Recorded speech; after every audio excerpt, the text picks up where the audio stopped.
Anasema birrul walidain, kuwafanyia wema wazazi wawili, maana yake alihsanu ilayhima, ni huo uzuri kuufanya kwa wao, bikaraimil aqwal, kwa zilizo bora, kwa zilizo tukufu katika kauli, wal af'ali, na kwa yaliyo matukufu katika matendo.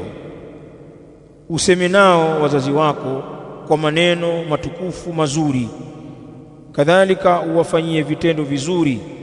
Akatoa mfano wa hivyo vitendo, mina taa, ikiwemo kuwatii, ikiwemo taa, watawadhui,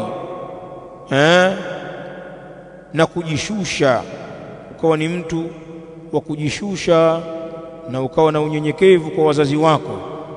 Walkhidmati, na kuwatumikia kwa khidma mbalimbali. Walinfaqi alayhima, na kutoa posho juu yao, ukawa unawapa katika posho. Isiwe mzazi wako au wazazi wako ni watu ambao unawapa ziada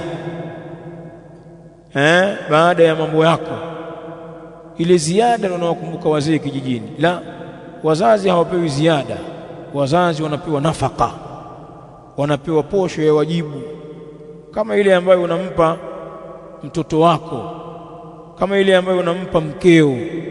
Allahumma, labda kwenye familia pawepo na watu waliobeba jukumu hilo, labda mko wengi, kuna ambao wameshayabeba hayo majukumu,